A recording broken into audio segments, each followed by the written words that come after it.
Boker Tov, tout le monde. Nous allons parler aujourd'hui des korbanot. C'est quoi le but du korban?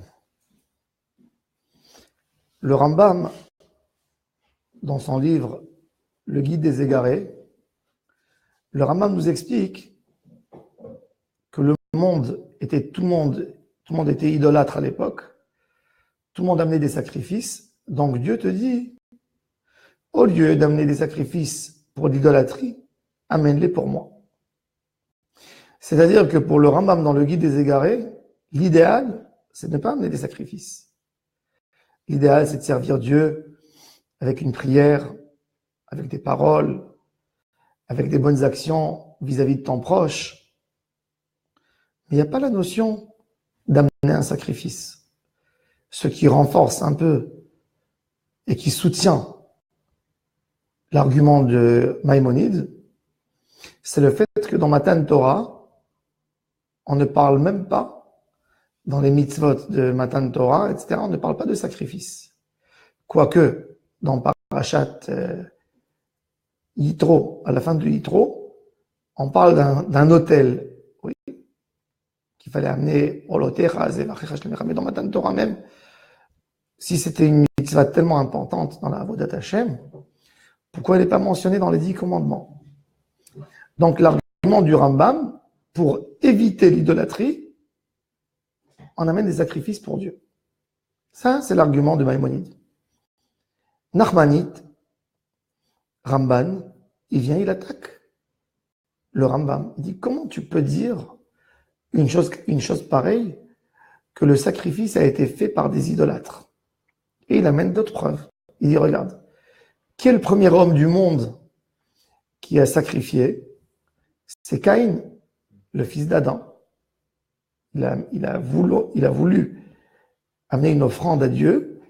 Il a pris des pépins, il a mis du lin et des fruits. Il a sacrifié au bon Dieu. Il y a eu son frère Abel qui est venu et qui a sacrifié des animaux. Donc le sacrifice a existé avant que l'homme a commencé avec l'idolâtrie. Donc le Ramban, Nachmani, cherche une profondeur dans la mitzvah des korbanot, et il dit que le korban, c'est comme il s'appelle, le mot korban, s'appelle en hébreu la racine de korban, c'est karev, karov, l'hit karev, se rapprocher. Comment on se rapproche? Un homme qui a fauté, qui est rentré qui a suivi ses tentations et les avérotes, il se remet, il veut se rapprocher à Kadosh Baruch Hu. Et comment il se rapproche? Quand le gars, imaginez-vous un gars qui a fait une faute, une erreur, il quitte sa maison du Galilée pour monter à Jérusalem pour amener un sacrifice. Le gars ne dort pas bien la nuit, il fait des cauchemars. Il n'est pas bien. Il n'est pas bien dans sa peau. Il se dit, j'ai enfreint, j'ai transgressé, j'ai trahi le bon Dieu qui me fait autant de bien, je veux me réconcilier. Donc, il monte à Jérusalem avec un mouton. Il fait 6-7 jours de marche, 40-50 km par jour. Et dans la route, il se dit, pourquoi moi je prends ce mouton et je le tue pour me pardonner? Le fait que je vais tuer ce mouton, que je vais l'égorger, ça va me pardonner, c'est peut-être une autre erreur. Mais quelque part, il se dit, moi je me suis comporté comme un animal, sans penser, sans rien du tout. Et peut-être l'animal, il est encore mieux que moi, puisque un animal est reconnaissant. Un animal, il est fidèle à son maître, qui lui donne sa botte de foin pour manger, qui lui donne sa viande pour manger. Il est attaché. Et moi, devant mon Créateur, j'ai diminué, je suis devenu plus grave qu'un animal. J'étais égoïste. J'ai pas rendu du bien à mon Créateur. J'ai fait ce qui l'embêtait, ce qui l'énerve. J'étais ingrat. Et comme ça, il pense toute la route. Et après, il avance plus à Jérusalem. Et il se dit, en fait, le sort de cet animal, c'est moi qui devrais le recevoir. Qu'on égorge l'animal, qu'on le brûle, qu'on injecte son sang, tout ça, on devrait faire de moi. Et Dieu a eu pitié de moi. Il m'a donné une occasion de vouloir me rapprocher. Donc le but du Korban, c'était de rapprocher l'homme à Hachem. Ça, c'est la théorie de Nachmanide dans les Korbanot. Yitzhak Abrabanel, un des plus grands commentateurs de la Bible, la génération de l'expulsion d'Espagne, Yitzhak Abrabanel était le ministre des Finances du Portugal. Il était aveugle d'un œil. Et le roi du Portugal à l'époque disait « J'ai deux lumières qu'il n'y a pas comme eux dans le monde entier. Premier, c'est le phare de Lisbon. Et deuxième, c'est la lumière de l'œil de Yitzhak Abrabanel. » Don Yitzhak Abrabanel. Don Yitzhak Abrabanel a été expulsé du Portugal avec tous les Juifs de l'Espagne et du Portugal qui ont quitté en 1492. Il va s'installer à Naples. Et là, il se consacre pour la Torah. Et il nous a écrit un œuvre exceptionnelle, un commentaire sur la Torah, sur les Nevi'im. Il a écrit un livre sur Mashiach. Et Abrabanel, il amène le débat Rambam, Maïmonide et Nachmanide. Et il essaie de trouver un juste milieu entre les deux. Abrabanel nous dit que, à la base, le but de l'homme de vouloir sacrifier à Dieu, c'est quelque chose de très pur, de vouloir donner à Hachem, de vouloir prendre quelque chose que tu es propriétaire et de l'éloigner, l'écarter de toi pour montrer preuve d'amour à ton Seigneur, à ton Créateur. C'est une idée très pure. Et c'était ça l'idée de base de Caïn, le fils d'Adam, qui se prive de quelque chose pour montrer un amour vers son Créateur. Ensuite, il y a son frère Abel. Pourquoi il n'a pas été accepté? Il n'a pas été accepté parce qu'il a donné quand même des choses. Il n'a pas voulu les jeter, mais c'était des choses qu'il ne mangeait pas complètement. Il aurait pu faire du business avec. Et il a donné, mais il n'a pas donné le meilleur, disons. Il a donné quelque chose. C'est comme si toi, tu as à la maison deux belles vestes. Tu as une veste que tu portes deux fois par an. Et puis tu prends cette veste, tu dis je la porte pas, je vais faire plaisir à quelqu'un, je vais lui montrer que je l'aime. Mais tu lui donneras pas la veste que tu as besoin tous les jours, tu vois. Donc Caïn a offert quelque part quelque chose de grand, mais pas quelque chose qui était énorme pour lui. Abel, contrairement à Caïn, il vient, il offre les plus belles choses qu'il a. Il améliore le système. Et donc, Akadosh Baruch Hu, par rapport à Caïn, il a bien reçu ce que Abel a donné. Caïn devient jaloux de Abel. Les deux, ils se battent entre eux. Qui aime Dieu plus, qui Dieu aime plus. Et donc, Caïn tue Abel. Ça, c'est l'histoire du premier sacrifice. Mais l'homme a compris, d'après Abrabanel, qu'il fallait donner quelque chose de toi, quelque chose vraiment, tu y tiens, tu le donnes pour Hachem. Et après, l'humanité, quand elle est tombée dans la notion de la faute, de l'idolâtrie, qui a commencé à l'époque de Enoch, un des descendants d'Adam, donc Adam, Chet, Enoch ont commencé l'idolâtrie. Ils ont commencé à vouloir satisfaire pas rien que Dieu, mais le soleil, les océans et toutes sortes de dieux que l'humanité a inventés. Suite à ça, même les Béné Israël ont été influencés par la culture égyptienne et par la culture canaanienne et par la culture des peuples qui étaient à l'époque, les Midianites, etc., les autres peuples que tout le monde sacrifiait. Am Israël dit, si je sacrifie, c'est que pour Dieu. À la base, c'est très pur, comme il dit le Ramban. On y croit que l'idée du sacrifice a toujours existé dans le monde. Mais en même temps, sacrifier pour Hachem, c'est un autre but. Ça, c'est la notion du sacrifice. Quand on parle d'un sacrifice, ça nous paraît tout de suite quelque chose de très cruel au jour d'aujourd'hui.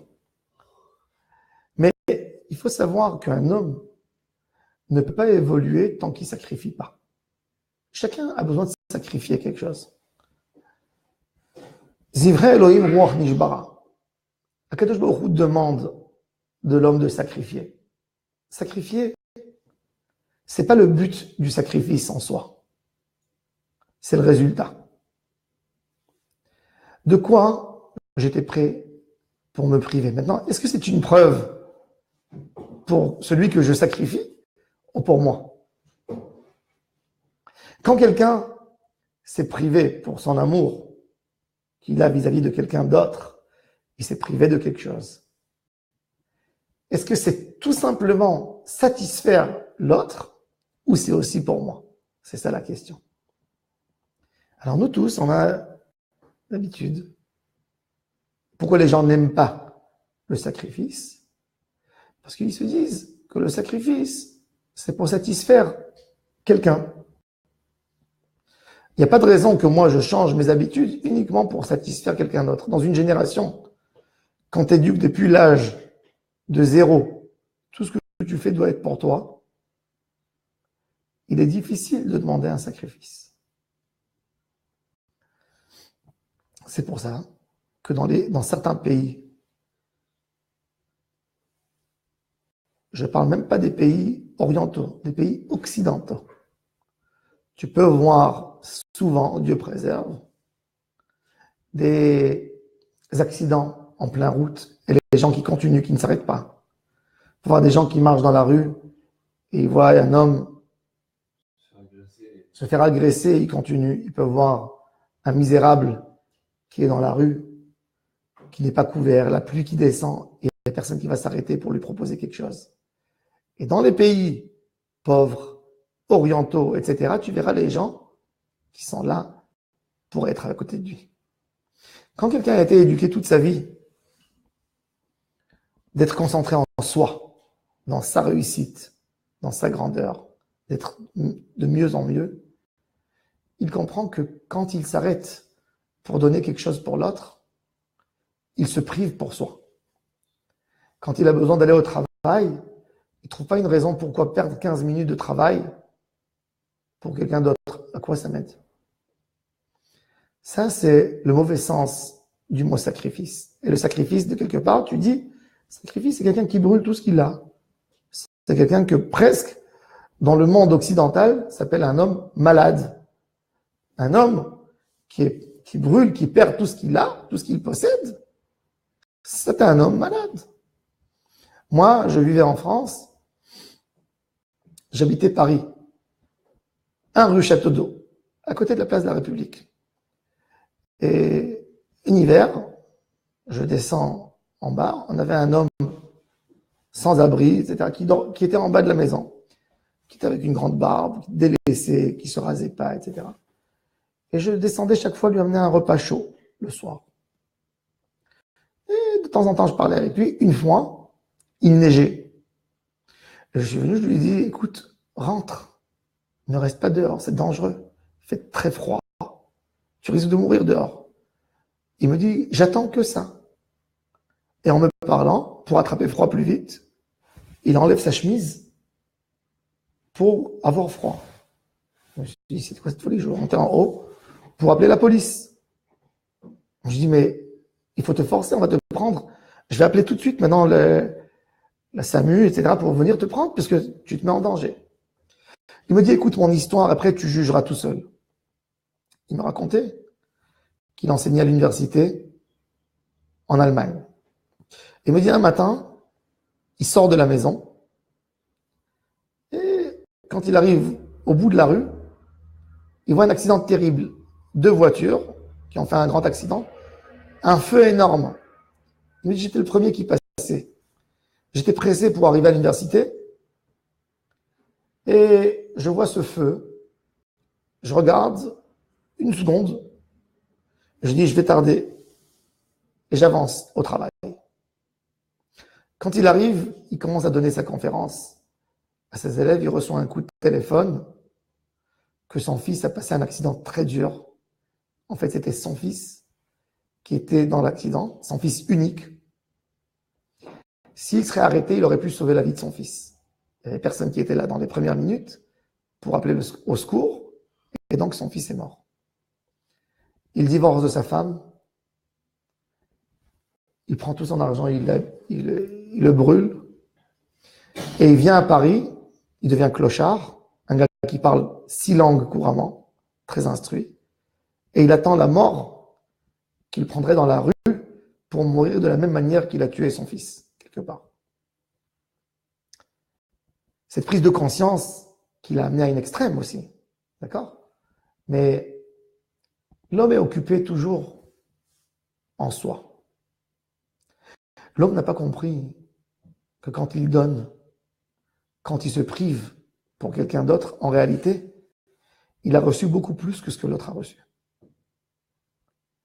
Le plus grand plaisir qu'un être humain doit avoir quand il fait une bonne action, c'est même pas pour satisfaire Hachem.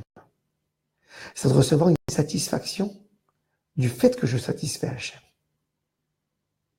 Ce n'est pas égoïste. Non. Quand quelqu'un, il habille son fils, ou il offre un cadeau à son fils, c'est qui prend plaisir plus? Celui qui a donné ou celui qui a reçu? Alors ça dépend à quel point tu l'aimes. Si c'est ton fils, que tu as voulu lui faire une surprise et que tu vois la joie que ton fils a dans les yeux quand il est en train d'ouvrir, d'enlever le papier cadeau et de voir le cadeau, et il te saute dessus, il dit « Papa, merci !» Tu as une joie et une satisfaction et un plaisir beaucoup plus fort que le plaisir de ton fils au moment qu'il a reçu. Akadosh Baruch Hu, sa bonté et sa gentillesse, quelque part, l'oblige à créer le monde. Ce chesed, qui est une notion de se propager, Rav Chesed, Akadosh Baruch Hu, il a créé le monde de miséricorde. Par sa miséricorde, il a créé le monde. C'est-à-dire qu'il a voulu faire quelque chose d'autre. Donc quand moi, j'essaye de faire, je ressemble à mon Créateur. Quand je m'empêche, je prélève quelque chose de moi pour donner à l'autre. Du fait que je prouvais que je suis capable d'aimer, ça doit me faire ma plus grande satisfaction. Et c'est pour ça que le mot korban en hébreu, sacrifice, c'est pas comme en français sacré, quelque chose de sacré. Le mot korban en hébreu, ça veut dire se rapprocher. Un sacrifice, pour les goïms, c'est de se séparer. Et c'est pour ça que c'est difficile de sacrifier. Tu ne veux pas sacrifier. Mais en hébreu, le mot sacrifice, il s'appelle korban. Korban, ça veut dire leit karev, se rapprocher à mon Créateur. Savoir comment je deviens meilleur. Quand je me prive de quelque chose, je me prive pour personne. Je me prive pour moi. C'est ma personnalité qui va avoir une meilleure dimension spirituelle, une plus grande dimension spirituelle. C'est mon âme qui va avoir cette facilité de se rapprocher à mon Créateur. Ça, c'est la notion du sacrifice. Ça, c'est Vaïkra. El Moshe Vaïdaber El Avachem. Le livre de Vaïkra, c'est un appel à l'amour. Un appel à regarder le monde d'une autre manière. Un homme, il pense que toute sa vie dépend de ce qu'il a réussi à se procurer. Le monde de l'homme, depuis qu'il naît, l'homme essaye de ramasser des choses pour lui. Un enfant qui n'est pas prêt d'abandonner un jeu pour un autre. Parce que l'homme, il construit sa personnalité par ce qu'il a obtenu.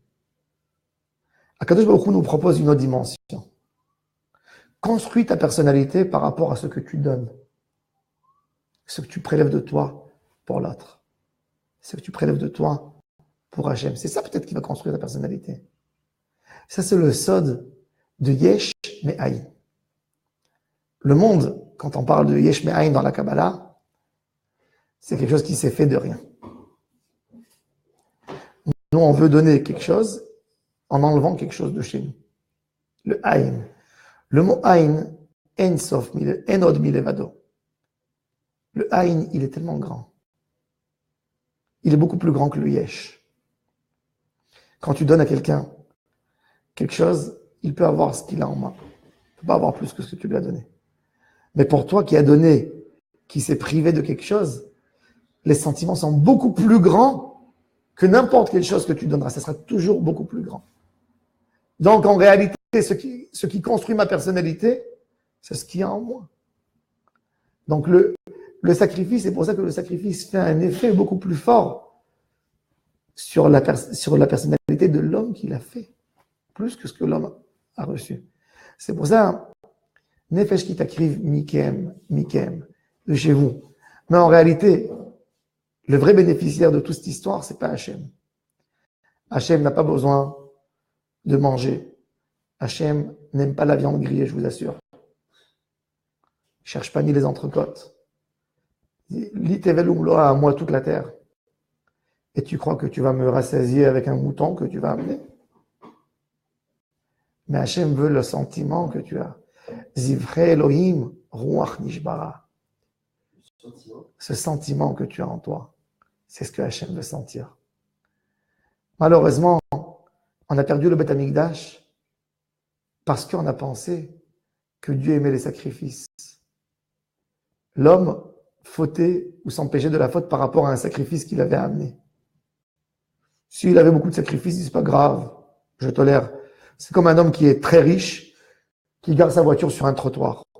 Il dit, peu importe, il va y avoir une amende, 500 shekels, ça va, ça vaut le coup. La notion, c'est plus ce qui est bon et ce qui est mauvais. C'est qu'est-ce que je perds par rapport à ce que je gagne. Ce qui est rentré, qui rentre dans nos idées, dans un monde de capitalisme, dans un monde où qu'on veut recevoir, qu'on veut obtenir des choses.